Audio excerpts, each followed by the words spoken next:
so that we can go through all these and just talk about some of the things in regard to what they are, what they look like, what could they be, what would we be doing as far as the treatment go, what is the prognosis, the follow-ups, and all of the stuff like that. And y'all can hear me, right? Okay.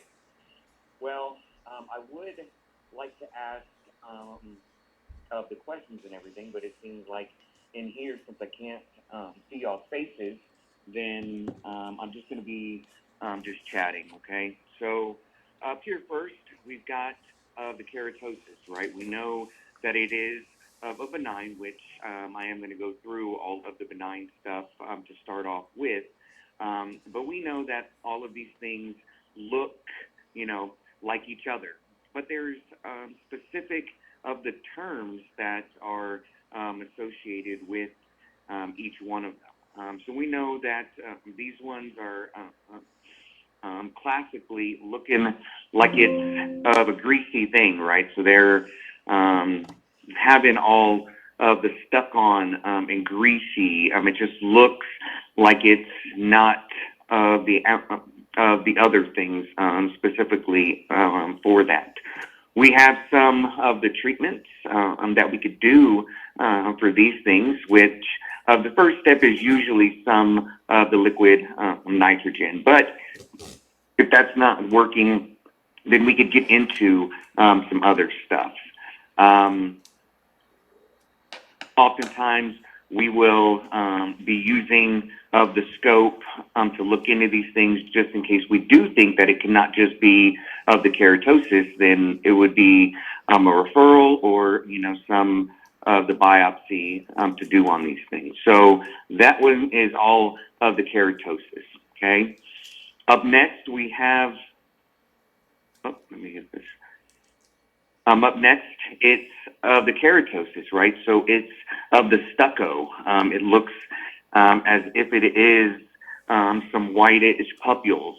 So it's stuck on, but it's specifically for of the wrist, hands, and the ankles and lower limbs that are there. It's of the whitish papules. And its size is usually between 1 up until 10 of the millimeters. Is it going to go away on its own? Yes, but we have discussed with all of these things, it's usually of the cosmetic things that some individuals would want it done. So that is of the keratosis.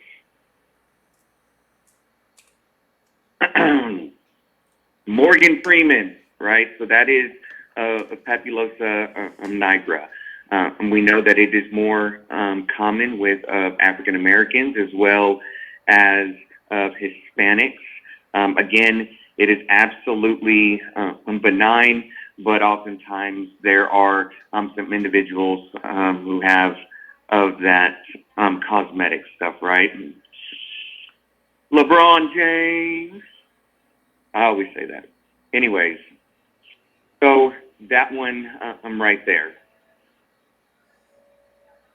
Up next, we have the skin tags. We can have these anywhere. Oftentimes, it doesn't have to be a pendulum. It could be more adhered to that, so it's not going to do that. Again, we can fry it off. We can clip it off.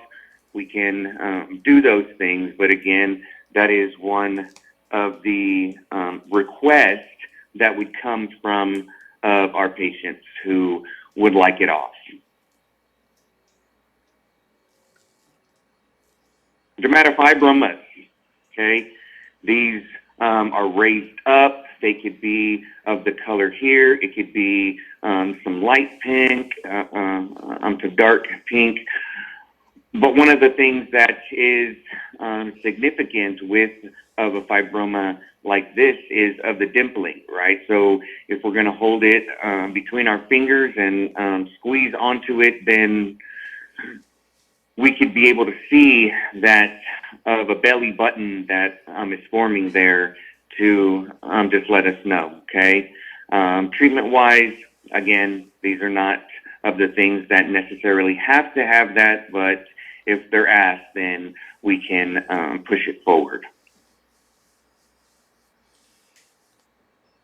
Up next, we have of the scar or of the keloids. Here is one that is on of the back of that ear. I think we talked about it. Sometimes there will be some of the trauma that is pushing this in, and it's only because of the fact that of the piercing or, you know, of a cut or some things like that. So that would be both of the scars and of the keloids.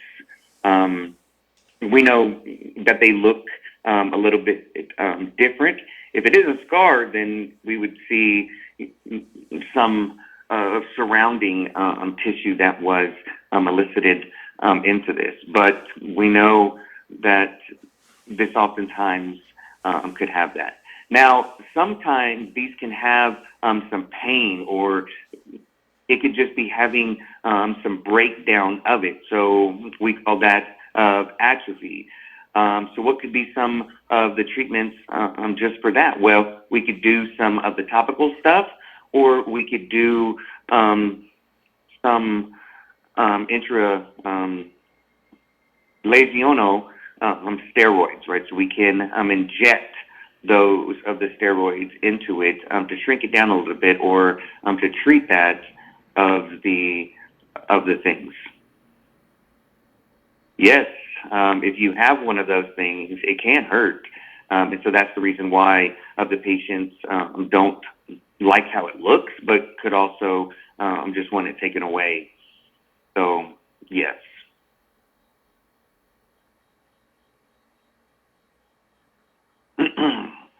Keratocanthoma here is one of the things that we sometimes see these things. We can have it all over. We can have it on of our arms, of our legs, our hands, our feet, of our trunk. And these are the things that are there. Can they heal on their own? Yes, but we could also excise them, take them off, just to get rid of those things. These are more of a dome shape with some of the ulceration that is smack in the middle right there. So it's one of those things that we will see often. Up next, we have the horns, right? So as we can see, this is on of an ear, a face, and these things are more of a precursor to what? It's the SEC, right? So we have to evaluate these and check them on out just to make sure that it's not of a pre of some significant of a lesion there. So we want to check that out. The hyperplasia, sebaceous, right? So we've got some of these things that here, it's on of the upper lip. You can see some of the nasal labial area that would be of the hyperplasia. So there are some of the locations there. Same thing is if we're talking about some of the locations, we have the syringioma, and so that's the thing that would be in of the box right there. It could be up and around the eye, but it's more specifically there at of the lower lid area. And what is it? It's just of a sweat gland, right? So it's not so much as a of an abnormality. It's one of those things that a mom will ask, "What is on my baby?" You know, just to see what it is.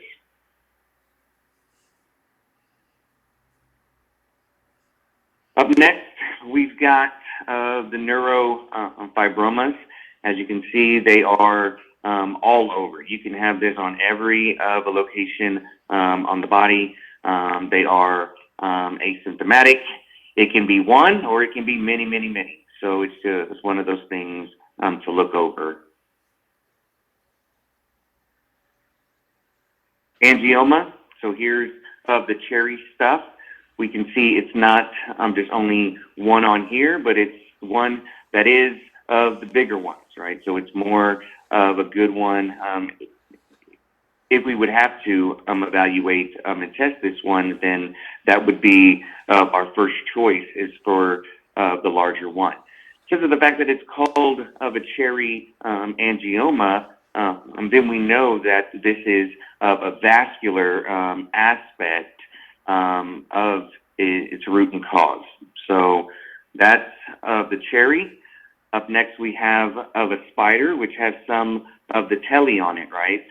So we can see there how it's spreading out, looks like it's crawling around as that of a spider. And what's the treatments? Well, we could try some of the topical things on here, but it really isn't that happy, I guess you could say. So sometimes we would do the cosmetic stuff with electro to get that to disappear a little bit. So yes, and it's zapped with the laser. Yes, and then it was gone. Last of the ones on here is, well, no, it's not the last one. Here's the granuloma. Oftentimes, again, it would be one of the parents to come in and say, what is on my child that looks like they just bit themselves or stabbed with something? So the pyogenic, this is one of the things that we also talked about. As I said, lastly, here's the lipomas. Totally, you can see on that, looks like there's 1, 2, 3, maybe 4, but they're connected. We know that this is all of a tumor, but it's a soft tissue one. It can, it's mobile. It's like a pillow, and so you can just see that under there. If it's a small one, sometimes individuals do not want to have them cut open to take it out. But if it's of a larger one, then yes, get it out of me, because what is it? All right, so that was all of benign stuff. Now let's get into those of the the melanoma stuff, but they are malignant. BCC, basal cell of the carcinoma, right? So we have this one here on of the face of the nose, and it could have some of the shining of the perla papule, which you can see that more on of the upper of the left picture, right? So it looks shiny. It can have some of the vascular stuff up and under it, so it would see some of the tela that could be located like on of the top of the left one. Most of them will also have some of the ulceration, just like the caretta that we just talked about has that as well. So on of the bottom right of the picture, that is the ulceration that could be there. If this is of an individual who has had this for a while, it's severe, and we do need to do excision on it. Pretty sure that y'all know which of that would be, aka of the Mohs, to get that out. Oftentimes, it will take some of the BCC on out and then to suture it back together and hopefully make it look all beautiful once again. Okay, these individuals have just had exposure to all of our sunlight in the covered locations, right? So oftentimes it could be just some sun exposure. It could be not of the use of the of the sun. Yeah, SPF shit. Okay, so it's one of those things that could be happening there. Next up is the AKs. So actinic the keratosis. We can see these things, how it's on the nose. We can have it on up into our ears. Yes. Hands, ears, eyes, nose, throat, H, E, and T. It can be on the locations, okay? If it's something that is not drastic, then we could use some of the topical things, whereas the other things, we go more into it. But here, we can use some of the topical to treat that there. Next up is the Bowens. So this is here, it's in situ of the SCC. So this could be similar of the viewing of it and how it starts off, and it could lead into some SCC. What are we going to do with these ones here? Is we're going to excise those things, right? So we're going to take them off and then send it off for all of the pathology, but also, and then after it's off, then we're going to sew it back up. So excise it. And then afterwards, tell them over and over again, with all of the stuff that's in your skin, cover the damn stuff up. Use some of the sunscreen. Protect yourself, because even if I'm going to take this one off, you could get it again. All right, so that is of the BCC, of the AK, and of the SCC. Now we're talking about the nevi, okay?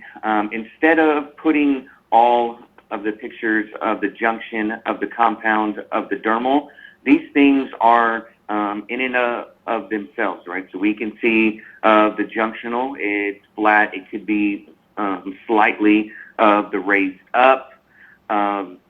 We can see of the sizes, of the colors of that one. Then it's a little bit higher up if we're into of a compound, because we can see it's elevated, it's into of a dome.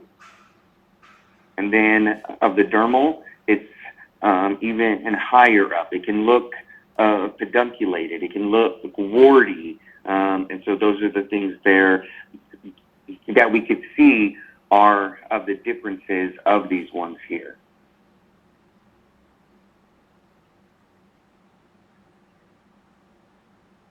Genital, melanocytic of nevus. We can see how it could be just born with. It can be with the younger of the kiddos that we're just seeing there and what they are. That looks like it is flat. We do have some of the color differences there, but stick with some of the children who are having some symptoms like this. Speckled, we can absolutely see that, how it looks like of the freckles all over that. So it's speckled. Again, this is not anything that would be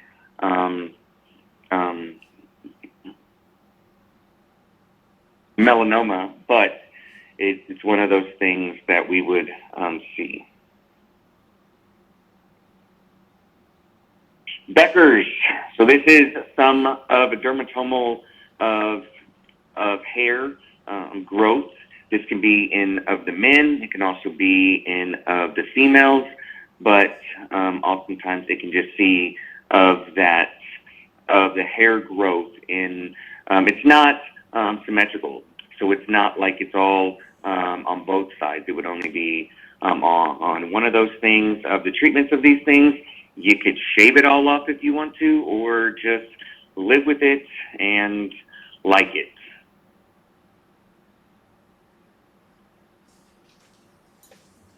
Halo, we see that of the area of the lesion that is in the center of the hypo the pigmentation. So we're just having all of the halo around of it.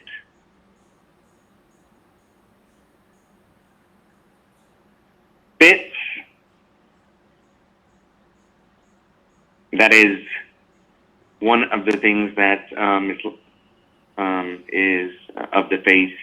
It could also be of the neck, but it's one of those things that we would just see it and evaluate it and know what we're looking at. Pretty obviously, you can see this one is blue. So blue to the blue to the blue. So this one here, all of the nevi are almost, they are able to be located in some of those locations, but they have specific things that are in their definition. So blue it is. Mongolian spot, again, oftentimes it is seen with an infant as they are into the world, right? So it could be of a bluish, of a purplish abnormality that is there on of the spine area. Again, it could be congenital for us to see what this is. Again, there's no of the treatments. It will just fade away on its own. Nevus of Oda. This is on of the upper cheeks and around of that eye area. We can see how it is so close to the eye area that we do have to be concerned and have to refer them to ophthalmology just to be seeing if they're having any of the glaucoma or the anterior chamber, right? So it's looking to see if they're having some abnormalities there with that. Labial melanotic macule. Obviously, the other things that we have been going through could have been close to a lip, but this one is specifically for that area.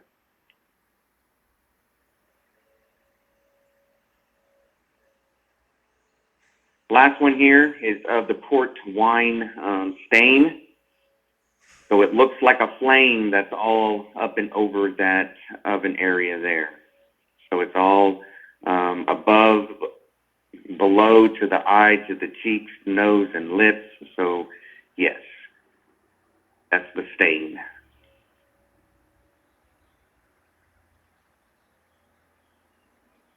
Now we're going to get into all of atypical of the nevi and of malignant of the melanoma. Okay, so dysplastic, we can see that none of them look the same. They're all different in regards to their size, of their of the colors of yes. So with all of this area, it's all important about the A, B, C, D, E's. Okay, so we have to know what those things are, which is what I just spoke about. Okay, so all on the left is benign stuff. Okay, so that is when we are evaluating for asymmetry of the border of the color of diameter and evolving. So looks benign on the left, and on the right, it looks no bueno at all. So it's not symmetrical. There is not a border. The color, it's not all of the same diameter is there. And what did it look like before? What does it look like now? And where should we go from here? The ugly of a duckling. So we see it right there, and that would be one of the things that it could be. Not the only one, but it's the one that we would see. Remember, as you can see here, this is of a Caucasian or of a light skin. So oftentimes this could be related to the photo type.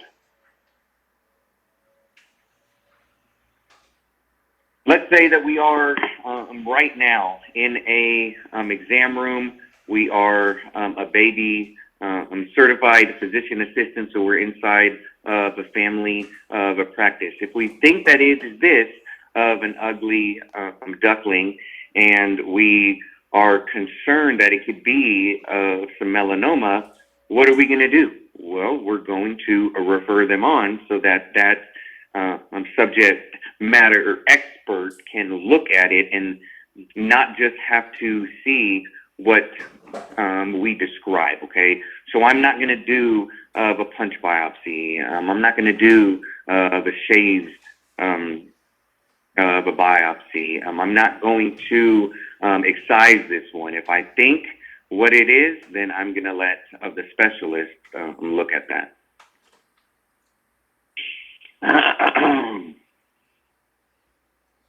With all of the melanoma, the most important aspect that is going to reveal to us what the prognosis is of the depth, right? We have to know how far down it is. Is it already all the way down by the subcutaneous fat? Is it, so deep that we would have to do that scraping excision of it, all the way down low,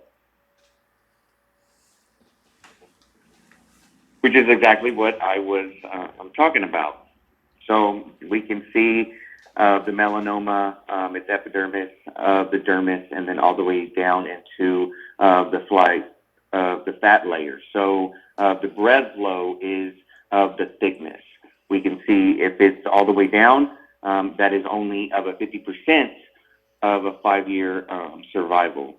So depth it is. We need to know what that will do or not to do. Now there's some of the special lesions of the melanomas, right? So we have the superficial spreading melanoma. We can see the symmetry. We can see diameter of the color. The ABCDs are going to have us to wonder. Most common of the locations is up of the upper back of the neck that it could be located at. Next is the acral or the nodular first. Again, that is an ugly ducking of a duck. Yeah, absolutely. So that's one of the things for us to see that and just make sure that we're sending them over to dermatology, because we're not going to do it. Lentigo, that is right there located just above of the left eye. So it could be on your upper cheek. That is where it could be found.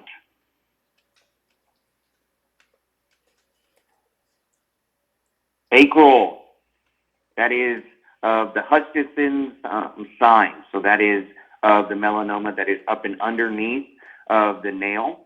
And it's just in the linear of the proximal up all the way out into distal.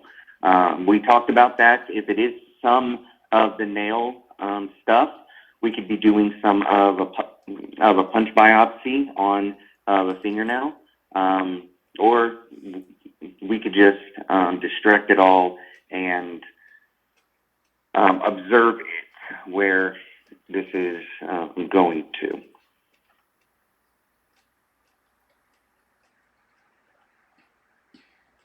So now we're going to go on to the lupus, and y'all know how I feel about the lupus and all of the crazy stuff that's in there. But we're going to talk about some of the dermatological things.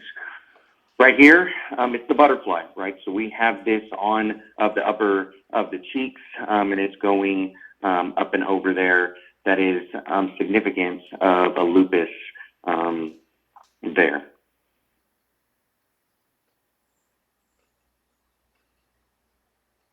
Discoid of a lupus, so it's of a whitish area that is more severe for just a butterfly rash.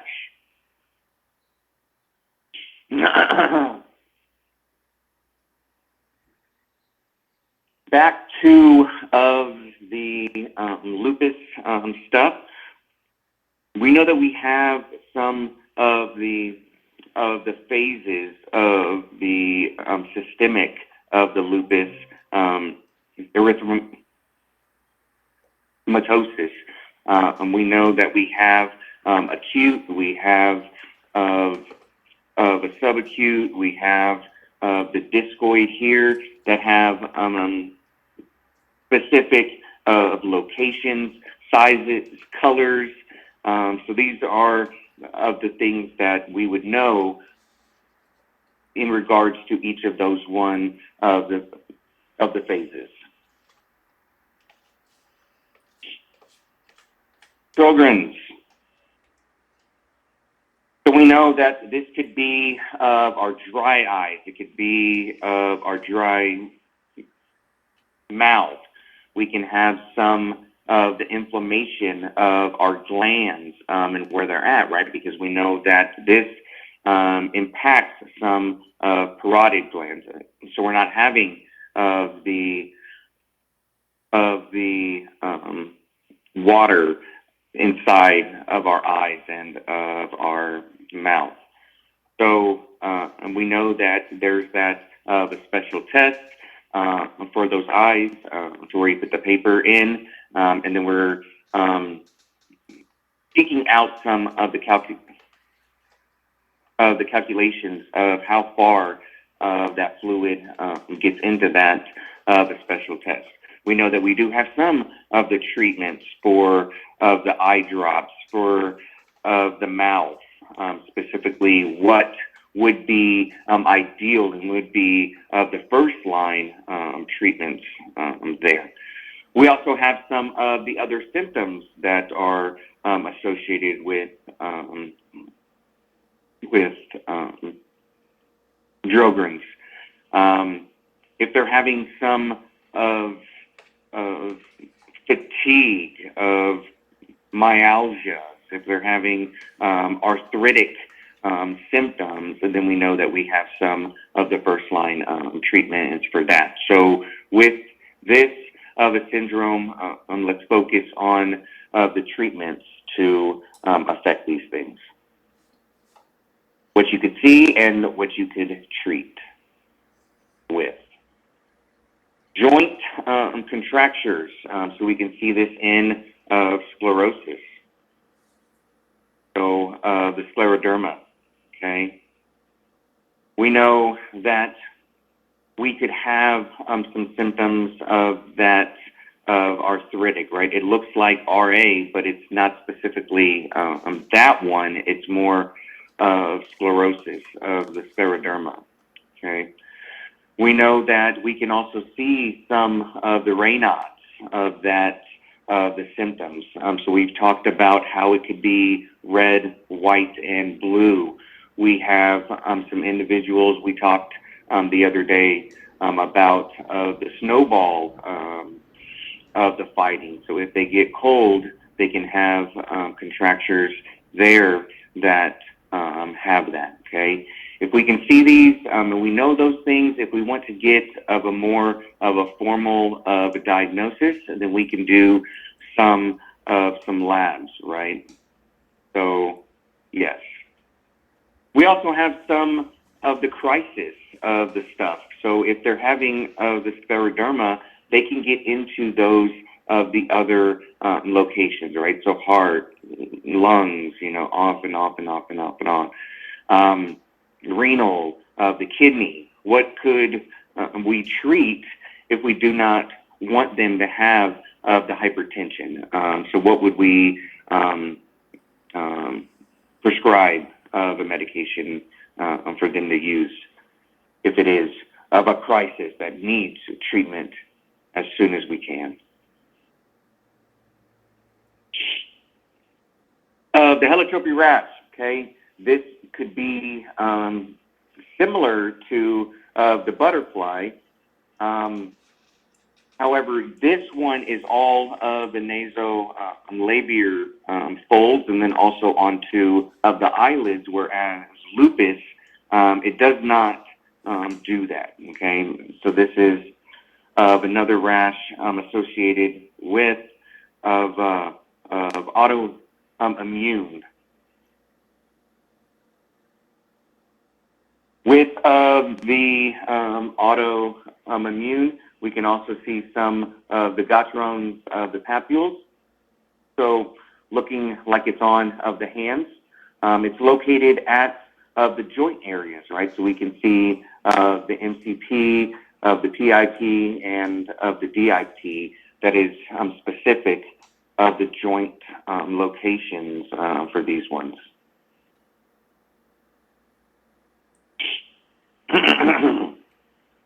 We can see the shawl sign. We can see a V sign. It's just some of the locations of these things here. When we are having some of the symptoms, if we're having them inside of an ER or they're in an ICU or locations like that, then what of the treatments would be? There's an initial one, right? So it's an IV that would have to go on if they're inpatient, then it would be IV, but then afterwards we're going to send them out and we're going to have them on some of the tapers. This could be of a quick one, or it could be something that will have to happen for months. We also have some alternatives, right? So if you've heard having some symptoms that will not allow initial treatment, well, then what could be next? What would we be doing, depending on what the patient is going through?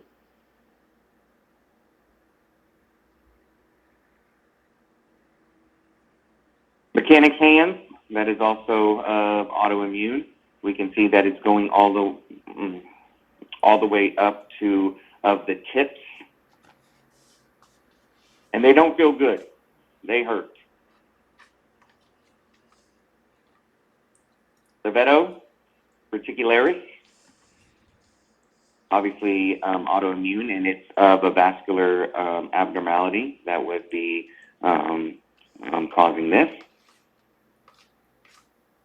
Foot drop of the wish drop.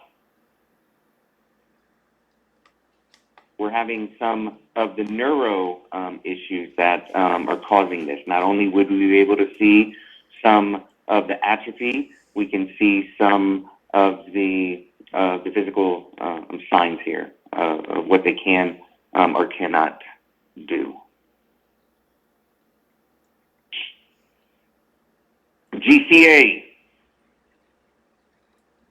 So this is of an individual who would be having of arteritis that is in of that specific of a location.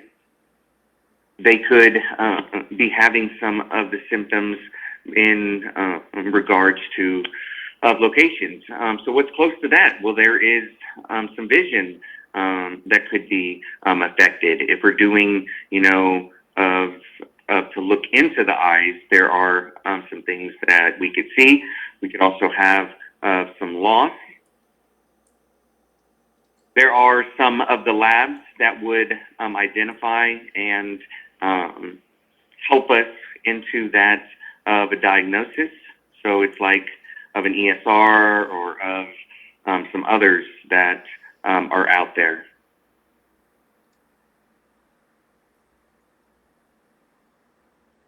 Dun, dun, dun. Pan.